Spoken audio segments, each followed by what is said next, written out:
உறவுகளுக்கு இனியதொரு வணக்கம். நான் உங்கள் நண்பன் சரவணன். இன்றைக்கி ஒரு விஷயம் என்னென்னா, டிஆர்பி இப்போ நடத்துனாங்க இல்லையா, டிஎன் செட் தேர்வு. ஸோ இந்த தேர்வு பற்றி நமக்கு ஒரு புரிதலற்ற எப்படி இந்த தேர்வு நடந்தது. ஏன்னா நடத்தி முடிச்சிட்டாங்க, ஆனாலும் இதில் எங்கேயோ ஏதோ ஒரு சிக்கல் இருக்குது. ஆனால் ஆன்சருக்கு வெளியிட்டிருக்காங்க. இதுவும் ஒரு தெளிவு நமக்கு இல்லையே அப்படிங்கிற ஒரு குழப்பம் இருக்குது. ஸோ அதை பற்றி தான் உங்கள்கிட்ட பகிர்ந்து கொள்ளணும் அப்படின்ட்டு இந்த பதிவு பண்ணுறேன்.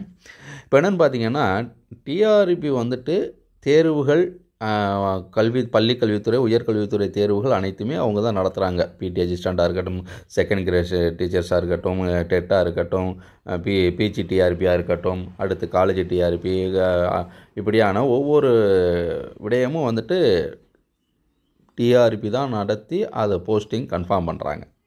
இப்போ கடந்த 4 வருடத்தில் எத்தனை தேர்வுகள் டிஆர்பி நடத்தி போஸ்டிங் போட்டிருக்காங்க, பள்ளி கல்வியாக இருக்கட்டும், உயர்கல்வியாக இருக்கட்டும். ஸோ அது உங்கள் எல்லாருக்குமே தெரியும் இல்லையா. ஸோ ஒரு ஏமாற்றம் தான். இது வரைக்கும் போஸ்டிங் கன்ஃபார்ம் பண்ணலை. பள்ளி கல்வித்துறை சார்ந்தெலாம் பார்த்திங்கன்னா டெம்பரவரி டீச்சர்ஸை வச்சு தான் இன்றைக்கி பல பள்ளிகள் இயங்கி கொண்டு இருக்காங்க. அதே போல் தான் காலேஜ்லேயுமே டெம்பரவரி அசிஸ்டன்ட் ப்ரொஃபஸர்ஸ் வச்சு தான் அதுவும் இயங்கி கொண்டிருக்குது. ஸோ இப்படியாக ஒவ்வொரு இடத்துலையும், ஏன்னா அறிவிப்பு இருக்குது, நம்ம ஒவ்வொரு ஆண்டும் ஆனுவல் பிளானர் வெளியிடுறாங்க. ஆனால் அந்த ஆனுவல் பிளானர் ஃபாலோ பண்ணுறாங்களான்னா ஏமாற்றம் தான் இருக்குது. இப்போ கூட பட்ஜெட்டில் பிஜி அசிஸ்டண்ட்டுக்கும் பிடி அசிஸ்டண்ட்டுக்குமான வேக்கன்சி வலது நிரப்ப இருக்கிறோம் அப்படின்லாம் சொல்லியிருந்தாங்க. ஸோ அது எப்படியாக அதுக்கான நோட்டிஃபிகேஷன் வரப்பட்டு அந்த தேர்வு நடத்த இருக்கிறாங்க. ஏன்னா கடந்த காலங்கள் அனுபவம் அது பலருக்கும் ஏமாற்றத்தை தரக்கூடியதான் இருக்குது. ஆனால் துரித நடவடிக்கை எடுத்து அதை செயல்படுத்தணும் அப்படிங்கிறதான் நம்ம கோரிக்கை வைக்கிறோம். நம்ம வேறு எந்த ஒரு அரசியல் சார்ந்து நம்ம இந்த பதிவு பண்ணலை. ஸோ நம்ம எதிர்பார்க்குறது என்ன? ஸோ கற்றல் கற்பித்தல் முறையாக நடக்கணும். அந்த கற்றல் கற்பித்தலுக்கு தடையாக இருப்பது என்ன? நிரந்தர ஆசிரியர் நியமனம் செய்வது தான் அது முறையாக இருக்கும். ஸோ அப்படி இல்லாத போது கண்டிப்பாக இங்கே எஜுகேஷன் இப்போ டெம்பரவரி டீச்சர்ஸை வச்சு இந்த கற்றல் கற்பித்தல் நடக்குது. ஆனால் டெம்பரவரி டீச்சர்ஸ் வச்சு நடக்கிறதுல ஒன்றும் பிரச்சனை இல்லை. ஆனால் அவர்களுக்கு அது நிரந்தரம் இல்லாத போது அவர்களால் அடுத்த ஆண்டு நம்ம தொடருவோமாங்கிற ஒரு சந்தேகம் இருக்கும்போது அவர்கள் எப்படியாக அந்த கற்றல் கற்பித்தலை முறையாக செய்ய முடியும்? ஸோ அதற்கு பலவித அழுத்தமும் இருக்கும். இன்னொன்று, அடுத்த ஆண்டு அந்த சப்ஜெக்ட்டுக்கு வேறு ஒரு நபர் வரும்போது இவர் கலட்டி விடப்படக்கூடியவராக இருப்பார். அந்த டெம்பரரி டீச்சர்ஸ்க்கு என்ன மன அழுத்தம் ஏற்படும். ஸோ இப்படியான நிலைகள் இருந்துக்கிட்டு இருக்கு இல்லையா. இப்படி இருக்கக்கூடிய நிலையில் செட் எக்ஸாமையுமே டிஆர்பியே நடத்தணும்னு முடிவு பண்ணாங்க. ஸோ ரைட்டு, அதெல்லாம் நல்ல விஷயந்தான், வரவேற்கக்கூடிய விஷயந்தான். ஆனால் அது முறையாக நடக்குதா அப்படிங்கிறது. இப்போ இந்த மார்ச் 6லேருந்து 9ஆம் தேதி வரைக்கும் செட் எக்ஸாம் நடத்தினாங்க. ஆனால் இந்த மார்ச் மாதத்தில் தான் பப்ளிக் எக்ஸாம். ஏன்னா இதுக்கு இந்த செட் எக்ஸாம் எழுதுறதுக்கு எலிஜிபிளே பிஜி படிச்சிருந்தா போதும். ஆனால் அவர்களும் இதற்காக அப்ளை பண்ணியிருப்பாங்க. இப்போ பப்ளிக் எக்ஸாம் நடத்திக்கிட்டு இருக்கும்போது இந்த தேர்வை எப்படி அவங்க எதிர்கொண்டிருப்பாங்க?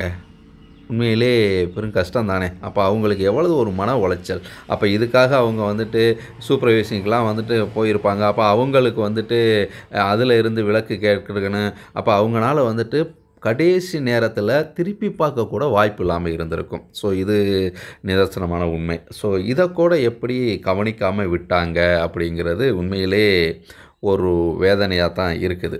சரி, ஓகே, இது ஒரு பக்கம். அடுத்து பார்த்திங்கன்னா, இந்த ஆன்சருக்கு வெளியிட்டாங்கள்ல, நான் என்ன ஆன்சர் நான் செலக்ட் பண்ணியிருக்கேன் அப்படிங்கிறது. ஏன்னா இப்போ நம்ம ஒரு 150 கொஷினுக்கு நம்ம செலக்ட் பண்ணும்போது சில விஷயங்கள் நமக்கே கன்ஃபியூஸ் ஆகிருக்கும், ஒரு தெளிவு இல்லாமல் கூட இருந்திருக்கலாம். இந்த ஆன்சர் தான் நான் கொடுத்துருக்கேன் அப்படிங்கிறது எப்படி எனக்கு தெரியும்? ஸோ இது தெரிஞ்சால் தானே நான் ஆட்சேபனை தெரிவிக்கலாம். ஸோ சேலஞ்சு பண்ணலாம். அப்போ நான் இந்த ஆன்சர் நான் கரெக்டான ஆன்சர் கொடுத்துருக்குறேன், எனக்கு இது நீங்கள் கொடுத்துருக்க ஆன்சரில் இது தவறாக இருக்குது அப்படின்னு நான் சேலஞ்சு பண்ணணும்னா அப்போ நான் எழுதின ஆன்சர் எனக்கு தெரியணும் இல்லையா. அப்போ அது வெளியிடாமல், அப்போ ரெஸ்பான்ஸ் ஷீட்டே வெளியிடாமல் எப்படி இதை தெளிவுபடுத்துறது. ஸோ இந்த ஒரு குளறுபடியும் வந்துட்டு இப்போ டிஆர்பி வெளியிட்டிருக்காங்க அப்படிங்கிறது உண்மையிலே இது ஆச்சரியமான ஒரு விஷயந்தான். எப்படி ஒரு இவ்வளவு கல்வியாளர்கள் தான் வந்துட்டு டிஆர்பியில் இருக்கிறாங்க, அவங்களுக்கு இந்த ஒரு சாதாரண விஷயம் கூட தெரியாமல் இருக்குமா அப்படிங்கிறது பெரிய ஆச்சரியமான விஷயமா இருக்குது. அப்போ இது என்ன, இந்த தேர்வு வந்துட்டு கடமைக்கு நடத்திட்டாங்களா? அப்போ இந்த கடமைக்கு நடத்துகிறாங்கன்னா இது யாருக்காக இந்த தேர்வு நடத்துனாங்க? உண்மையிலே வந்துட்டு வெளியில் காத்துக்கிட்டு இருக்கக்கூடியவங்க, இந்த டிஎன்செட் எக்ஸாம் எழுதிட்டு நம்ம அசிஸ்டன்ட் ப்ரொஃபஸர் தேர்வு எழுத போகலாம், நம்ம ஏதாவது ஒரு மேனேஜ்மெண்ட் காலேஜில் வந்துட்டு நம்ம அங்கே ஒர்க் பண்ணலாம் அப்படிங்கிற அந்த எதிர்பார்ப்போடு இருக்கக்கூடியவங்களுக்காக இந்த தேர்வா?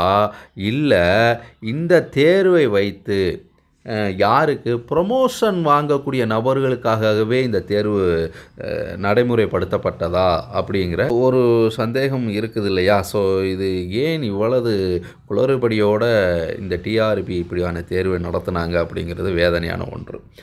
அடுத்து வந்து பார்த்திங்கன்னா, இப்போ இந்த ஆன்சருக்கு வெளியிட்டாங்கள்ல, அதுலேயுமே பாருங்கள் ஒரு சரியான ஒரு நடைமுறையை பின்பற்றினாங்களான்னா அதுவும் இங்கே தோற்ற விஷயமாக தான் இருக்குது. ஏன்னா ஆன்சருக்கு வெளியிடுறதுக்கு அவசர அவசரமாக வெளியிட்டாங்க.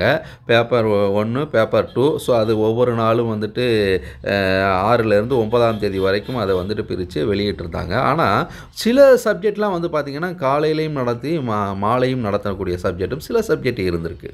ஸோ அந்த இதில் வந்து பார்த்திங்கன்னா ஆன்சருக்கு வந்துட்டு மாலையில் நடத்தின காலையிலையும், காலையில் நடத்தின மாலையிலையும், அதுவும் இல்லாமல் ஆன்சருக்கு வந்துட்டு மாற்றி அந்த கீயை வெளியிடுறது, கொஷின்ஸு காலையில் உள்ள கொஷின்ஸுக்கு மதியானம் உள்ள கீயை வெளியிட்டது, இப்படியான குளறுபடியாக நடந்து அப்புறமா அதை சரி பண்ணாங்கன்னு வச்சுங்களேன். ஏன் இந்த அவசர கதியில் இதெல்லாம் பண்ணாங்க? இதை ஒரு சரியாக பார்த்து இதை செஞ்சுருக்க வேண்டாமா? மன உளைச்சல் தானே தேர்வர்களுக்கு. அப்புறம் இன்னொன்று பார்த்திங்கன்னா, ஒரு சிலபஸ்ஸு கொடுத்துருக்காங்க. இது யூஜிசி சிலபஸ்ஸு தான், நெட்டு செட்டு எக்ஸாம்லாம் ஒரே சிலபஸ் தான், அதில் மாற்று கருத்து இல்லை. இந்த சிலபஸில் பார்த்திங்கன்னா ஒரு குறிப்பிட்ட யூனிட்டில் மட்டும் பார்த்திங்கன்னா அதிகமான கொஷின்ஸை மேக் பண்ணுறது, மற்ற லெசனில் இருந்தெல்லாம் வந்துட்டு கொஷின்ஸ் வந்துட்டு பெருசாக இல்லாமல் ஒரு குறிப்பிட்ட கொஷின்ஸ்லேயே அதிகமாக. ஸோ அது வந்துட்டு என்ன இது? ஏன்னா இப்போ எனக்கு ஒரு அனுபவம் இருக்குது. நான் ஒரு பிஜிடிஆர்பி நம்ம எழுத போகும்போது அதில் என்ன பண்ணியிருந்தாங்கன்னா, அதிகமாக வந்துட்டு இன்கம் டேக்ஸில் தான் அந்த பிஜிடிஆர்பியில் கொஷின்ஸ் இருந்துச்சு. ஸோ இன்கம் டேக்ஸுங்கிற போது நம்ம பொதுவாகவே என்னென்னா அதில் இருக்கக்கூடிய, நான் காமர்ஸுங்கிறனால நான் சொல்கிறேன், அதில் இருக்கக்கூடிய டிஃபிகல்ட் நிறைய விஷயங்கள் வந்துட்டு நம்ம அப்டேட்டில் இருக்கணும். ஸோ இது இருந்து தான் ஆகணும். ஆனால் கொஸ்டின்ஸே அதிகமாக அதில் இருக்குது அப்படிங்கிற போது மற்ற சப்ஜெக்ட்லாம் வந்துட்டு நமக்கு அதில் கவர் ஆகாமல் இருக்குது இல்லையா? அப்போ ஒரு வித விரக்தி ஒன்று இருக்கும். என்னடா இது, நம்ம பார்த்த லெசன்ஸ்லேருந்து வரலையே, ஃபினான்ஷியல் அக்கௌண்ட்ஸ்லேருந்து வரலையே, மார்க்கெட்டிங்லேருந்து வரலையே, எல்லாமே வந்துட்டு இன்கம் டேக்ஸ்லேயே வந்து இருக்குதே அப்படிங்கிற ஒரு மன உளைச்சல் ஒன்று இருக்கும் இல்லையா? ஸோ அப்படியாக இந்த செட் எக்ஸாம்லேயும் வந்துட்டு கொஷின்ஸ் வந்துட்டு பல சப்ஜெக்டில் வந்துட்டு ஒரு லெசனையே கவர் பண்ணியே ஒரு குறிப்பிட்ட கொஷின்ஸ் இருக்குது அப்படிங்கிறது பலரும் சொல்ல கேள்விப்பட்டோம். ஸோ இது ஏன் இந்த மாதிரிலாம் வந்துட்டு கொஷின்ஸ் மேக் பண்ணுறாங்க? என்ன அவசர கதியில் மேக் பண்ணுறாங்க? ஏன்னா டிஆர்பி நடத்துனீங்க ரைட்டு, ஏன்னா அந்தந்த யூனிவர்சிட்டிக்கு அந்த வாய்ப்பு கொடுக்குறாங்க. இப்போ சுந்தரனார் யூனிவர்சிட்டிக்கு கொடுத்த வாய்ப்பை வந்துட்டு அதை வந்துட்டு டிஆர்பியை நடத்த முடிவு செஞ்ச வரைக்கும் நம்ம வந்துட்டு குறை சொல்லலாம். ஆனால் அதை சரியாக பண்ணணும் இல்லையா? அதுக்கு அவங்களே நடத்தியிருக்கலாமே எண்ணும்படியாக இந்த தேர்வு இருந்துச்சோ அப்படிங்கிறதும் இருக்குது. ஸோ இந்த தேர்வு நடந்த காலமும் வந்துட்டு பப்ளிக் எக்ஸாம் நடந்துக்கிட்டு இருக்கக்கூடிய இந்த காலகட்டத்தில் நடந்ததுனால இதுவும் பெரிய ஏமாற்றம். படிக்கிறதுக்கு திருப்பி பார்க்குறதுக்கு கடைசி நேர பார்வைக்கான வாய்ப்பு இல்லாமல் போச்சு. சரி, ஆன்சருக்கு வெளியிட்டதுலையாவது ரெஸ்பான்ஸ் ஷீட் வெளியிட்டாங்களான்னா அதுவும் ஒரு ஏமாற்றமாக இருக்குது. இப்படியான ஒவ்வொரு விடயமே அதே மாதிரி சிலபஸ்லேயும் வந்துட்டு எல்லா சிலபஸையும் கவர் பண்ணாமல் இருந்ததும் ஒரு ஏமாற்றம் தரக்கூடியதா. இப்படி பல விஷயங்கள் இருக்குது. இது வந்துட்டு இனி வரும் காலங்களில் இதெல்லாம் சரி செய்யணும் அப்படிங்கிறத. ஏன்னா டிஆர்பிங்கிறது இதை நம்பி தான் பல இளைஞர்கள், பல உறவுகள் காத்து கொண்டிருக்கிறார்கள். ஸோ எப்போ வந்துட்டு டெட் எக்ஸாம் வரும், எப்போ வந்துட்டு யூஜி டிஆர்பி வரும், பிஜி டிஆர்பி வரும், காலேஜ் டிஆர்பி வரும், இப்படி ஒவ்வொரு இதுக்கும் எதிர்பார்ப்போடு காத்துக்கிட்டு இருக்காங்க. ஸோ அப்படி காத்துக்கிட்டு இருக்கக்கூடியவங்களுக்கு இது முறையாக செயல்படுங்கிற நம்பிக்கையை ஏற்படுத்தணும். ஏன்னா இன்றைக்கும் வந்துட்டு வெளியிலலாம் சில வதந்திகள் பரவிக்கிட்டு தான் இருக்குது. இது வந்துட்டு இந்த தேர்வுலாம் கண் தொடப்பு அப்படிங்கிற மாதிரி வதந்திகள் பரப்பிக்கிட்டு இருக்காங்க. ஸோ இந்த வதந்திகளுக்கெல்லாம் ஒரு முற்றுப்புள்ளி வைக்கணும். ஸோ அந்த முற்றுப்புள்ளி வைக்கும் விதமாக நீங்கள் உங்களுடைய டிஆர்பி போர்டு ஒவ்வொரு விஷயத்திலும் ரொம்ப கவனமாக செயல்படணும்.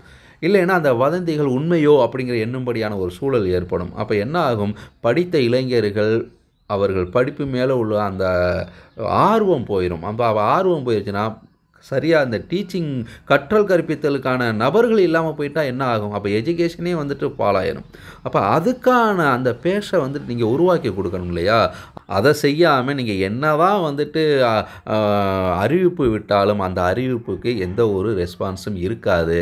ஸோ அடுத்தடுத்து ஒவ்வொரு விஷயத்துலையும் டிஆர்பி சார்ந்த ஒவ்வொரு தேர்வையும் காலதாமதமின்றி நீங்கள் வந்துட்டு அதை நடத்தணும். அதுக்கான நோட்டிஃபிகேஷன் வெளியிட்டு அதை தேர்வுகளை நடத்தி அதற்கான ஒரு நிரந்தர ஆசிரியர்கள் நியமனம் செய்யணும் அப்படிங்கிறது தான் எங்களை போன்ற ஒரு கோரிக்கையாக இருக்குது. ஏன்னா வெளியில் வந்து பாருங்கள், டிஆர்பியில் ஒர்க் பண்ணக்கூடியவர்களாக இருக்கட்டும் இல்லை அரசு சார்ந்த நபர்கள் வெளியில் வந்துட்டு இளைஞர்கள் படித்துட்டு அவங்க படக்கூடிய வேதனையை வெளியில் வந்து பாருங்கள், தயவு செய்து வந்து பாருங்கள்.